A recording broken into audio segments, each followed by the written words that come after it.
Um, like many of you, I'm an engineer, and I did my undergrad in computer engineering. I actually never had looked at the stock market or stocks or went to business school.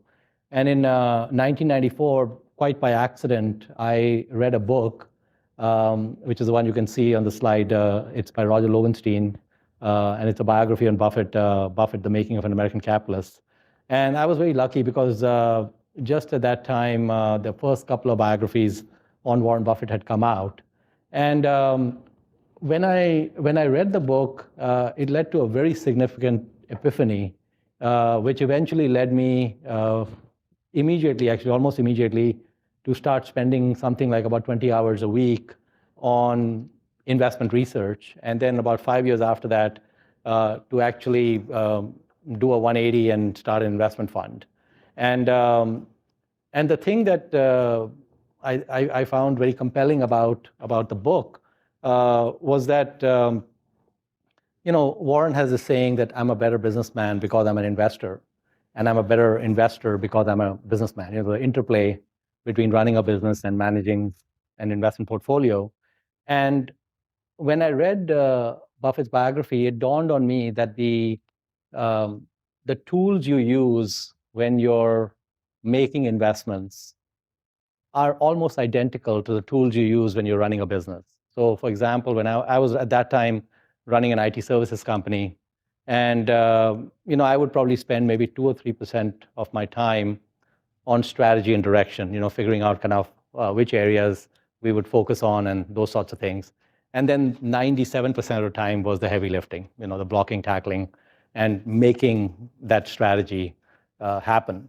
And initially, when I was doing this for the first few years, it was very exciting because you'd basically have a hypothesis, and then you'd go out and try to execute on the hypothesis, and then you'd have real-world results to look at. Well, when I read Buffett's biography, what dawned on me is that 3% of time that I was spending for someone like Warren Buffett was like 80% of time, because what he was able to do was apply the same analytics towards understanding which businesses and industries and such were great investments. And so the parts of the brain that you use in figuring out business strategy and direction are pretty much almost identical to the same parts that you would use as an investor.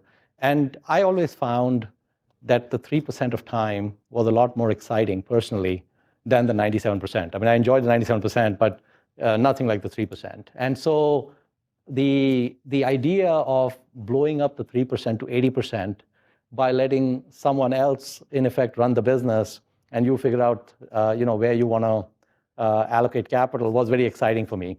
And so that's what led me to, I had sold a small few assets in the business. For the first time, I had about $1 million, which I didn't have any need for. And so I decided to take the $1 million and put it into equity investments as an experiment to see how far I could take Buffett's model and applying those same analytics that I was using and try to blow it up. So basically, I immediately got to spend about 20 hours a week on what was normally would have been just a week or two in a year, and then a lot of time just executing.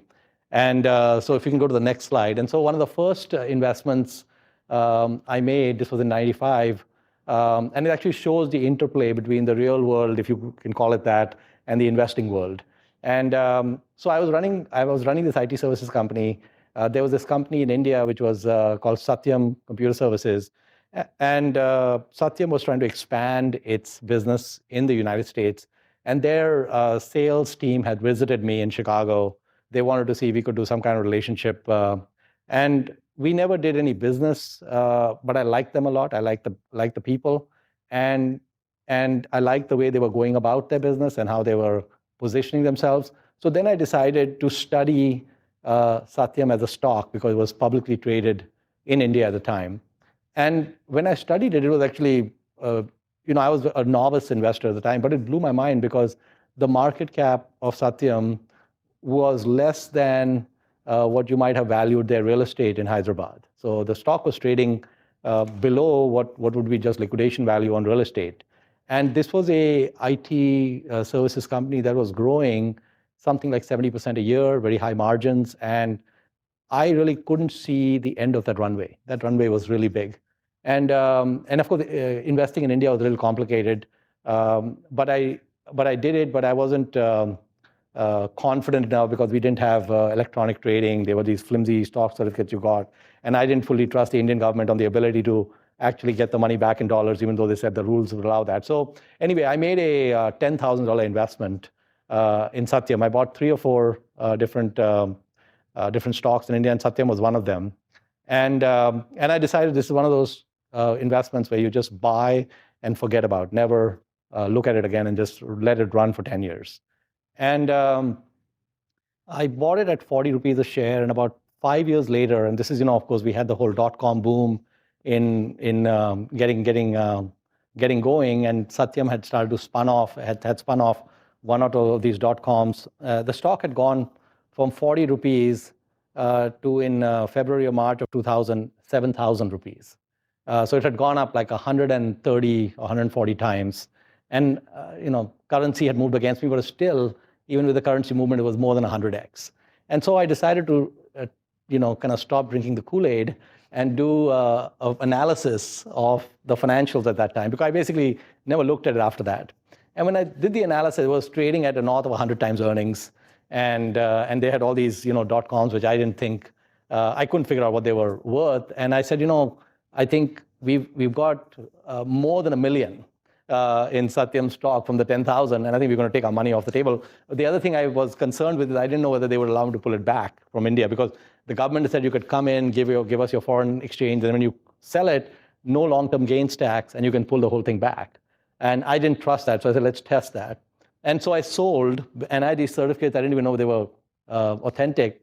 So it sold, and the money got into my bank in India, and then I said, wire it to my bank in the US, and the next day it was in the US. Okay, so the whole thing actually worked exactly like they said it was. And I said, well, I should have trusted them a little bit more. So that was Satyam. We can go to the next slide. And so there was this other company in the mid-90s, PeopleSoft. And one of the things where, the interplay between investing and running a business, so we were basically doing system integration. So we would, for example, we had a team which was had expertise in Sybase, in Oracle, all these different databases. And what I started doing when I was looking at investing is I started looking at all the software companies, because that was an area I understood. And one of the companies I found which has a very high PE ratio was PeopleSoft. I think it was trading at like more than 50 times earnings. And PeopleSoft was like SAP, basically, where they needed system integrators to go in and implement the product. So I said, well, what I can do is I can't buy the stock because it's ridiculously priced, but I can do a backdoor. And the backdoor I did is I said, well, the market is mostly efficient. So if it's at 50 times earnings, the market expects tremendous growth. And so I said, and it looked to me like it would grow a lot.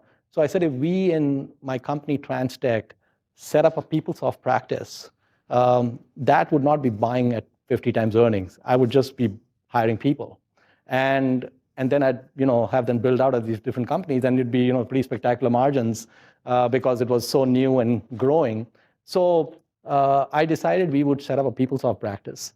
And I still remember the economics were just incredible, because I hired this guy who was probably the most expensive guy we'd ever hired at that time. This was 96 or something. I think he was a PeopleSoft practice leader, and I think he cost us like $250,000 a year.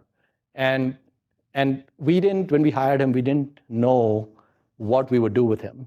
But I just said, okay, I need to have some horsepower coming in so we can then figure out, because this guy knows what he's doing. I said, once he comes in, then we'll sit down and figure out what to do. So he comes into work the first day, and he says, by the way, are you looking for clients? I said, yeah, we're looking for clients. And he says, well, I've got these relationships, and there are 3 or 4 places, and I can go in with a team of 15 people.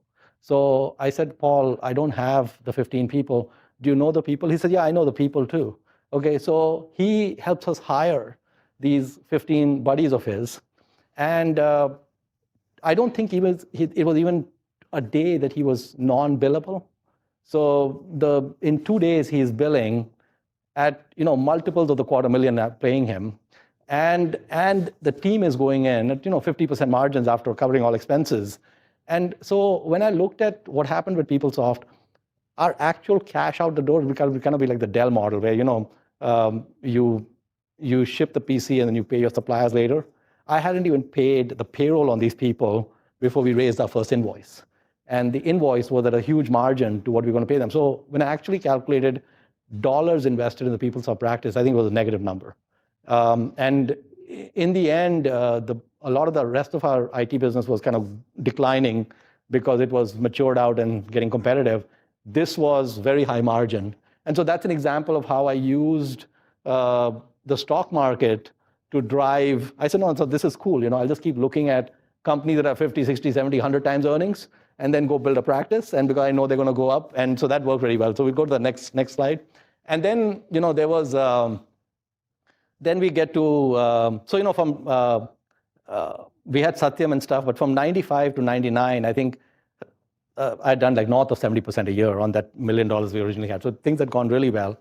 But then, in 99, and this is when Pabrai funds had started, one of the first investments we made is I was seeing the big bubble in the internet, and it was clear to me that the internet was transformational, but it was also, I was very skeptical of the pets.coms, if you will. So there was a side of me which said, yes, I can see how this will change people's lives, but I was kind of having a hard time of what kind of bet I can make, right? Which would be a safe bet.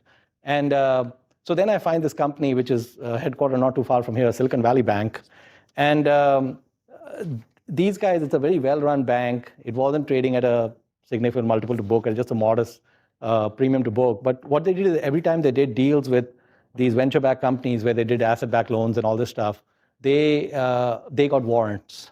So every company that they did a loan or leasing or different deals, they collected warrants in addition to the what they would get from the loan spreads.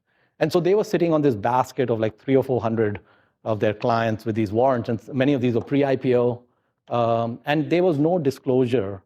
There was no disclosure that they had made of, okay, look, here's a list of companies, here's the amount we own, and this and that. I just knew they are sitting on this massive amount of warrants. And so I said, well, if we buy the bank, and it was publicly traded, we're buying a well-run bank, and we have an automatic upside if these warrants come in. And I don't know whether they would come in or not, but I said, it's kind of heads I win, tails I don't lose much. You might have heard that before. And so we bought Silicon Valley Bank, and I think within about 6 months, we had a 4x on it. Because then they started reporting that, yeah, we had this huge amount of income because these companies went public, we sold, and it was dwarfing their interest spreads.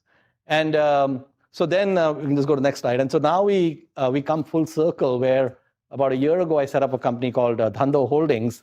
And, so now it's been about 16 years that I've been, 80% time doing strategy, if you will, which is great. I'm getting paid for it. What a country. And, but I found that, the Pabrai funds is somewhat limiting because I'm limited to public markets.